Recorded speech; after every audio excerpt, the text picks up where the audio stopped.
Assalamualaikum warahmatullahi wabarakatuh, sahabat beriman. Nabi Isa alaihissalam adalah salah satu nabi yang wajib diimani seluruh umat Islam di dunia. Beliau diutus oleh Allah Subhanahu wa Ta'ala kepada Bani Israel karena kesesatan yang dilakukan oleh kaum tersebut sepeninggal Nabi Musa alaihissalam. Tidaklah sempurna iman seorang muslim bila tidak mengimani keberadaan salah satu dari 25 nabi-nabi yang memiliki kemuliaan di sisi Allah Subhanahu wa Ta'ala. Pada umumnya seluruh umat Islam tentu telah mengetahui kisah Nabi Isa alaihissalam dari keistimewaan yang diberikan Allah Subhanahu wa Ta'ala kepadanya, dimulai terlahir dari rahim seorang perawan, banyaknya mukjizat yang Allah berikan seperti menyembuhkan penyakit, hingga pada akhirnya menjelang akhir zaman Nabi Isa alaihissalam akan kembali turun ke bumi untuk membunuh Dajjal, musuh umat muslim yang paling ditakuti karena kehebatan fitnahnya. Namun tahukah Anda mengapa justru Nabi Isa alaihissalam lah yang ditugaskan Allah Subhanahu wa Ta'ala untuk membunuh Dajjal? Mengapa bukan Nabi Muhammad SAW yang secara syariat sebagai junjungan seluruh umat muslim di dunia? Nah, berikut alasan Allah Subhanahu wa Ta'ala menugaskan Nabi Isa alaihissalam. Tapi sebelum lanjut, jangan lupa klik tombol subscribe, like, dan lonceng notifikasi kalian untuk mendukung channel ini agar terus menyiarkan syiar Islam.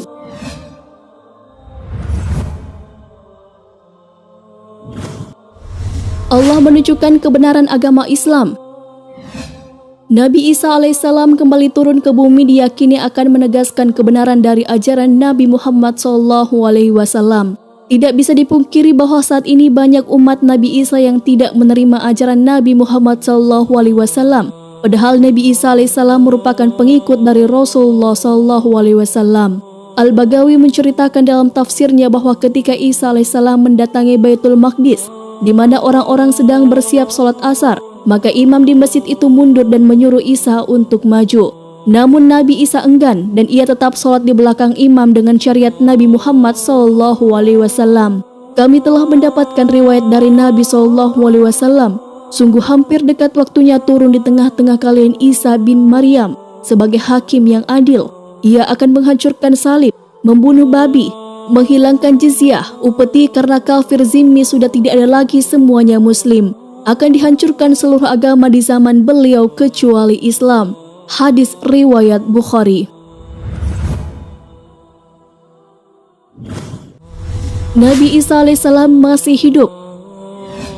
Ada sebagian kaum meyakini bahwa Isa alaihissalam telah wafat karena dibunuh oleh orang-orang Romawi.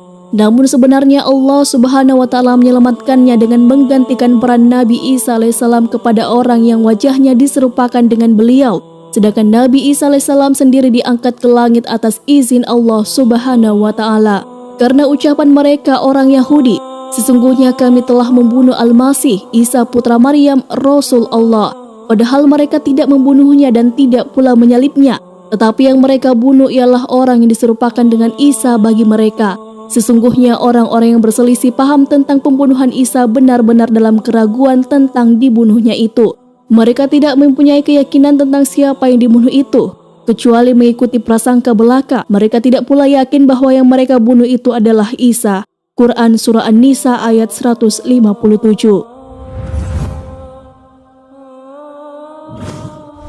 Menegaskan kemuliaan Nabi Muhammad SAW.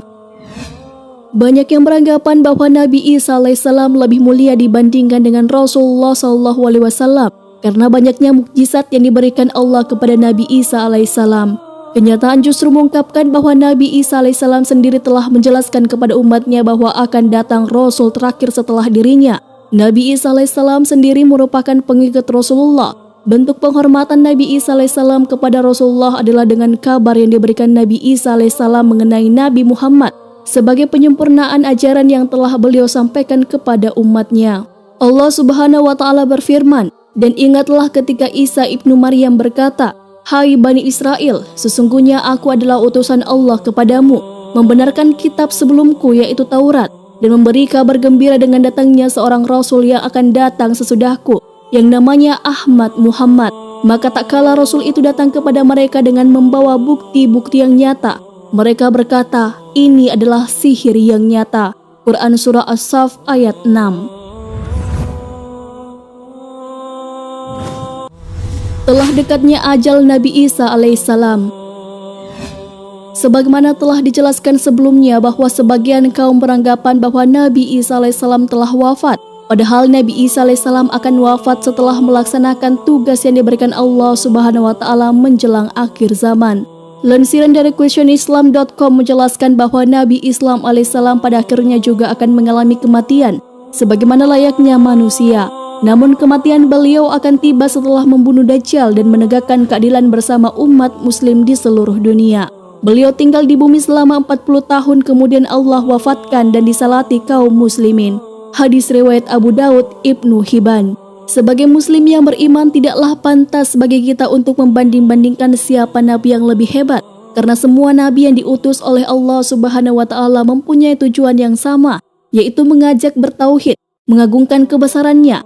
Nabi Isa alaihissalam selain ditugaskan Allah Subhanahu wa taala untuk membunuh Dajjal pada akhir zaman, ternyata beliau juga akan memiliki tugas dan maksud tertentu yang pada intinya adalah menegaskan ajaran yang dibawa oleh Nabi Muhammad SAW kepada seluruh manusia yang ada di dunia. Wallahu a'lam bishawab.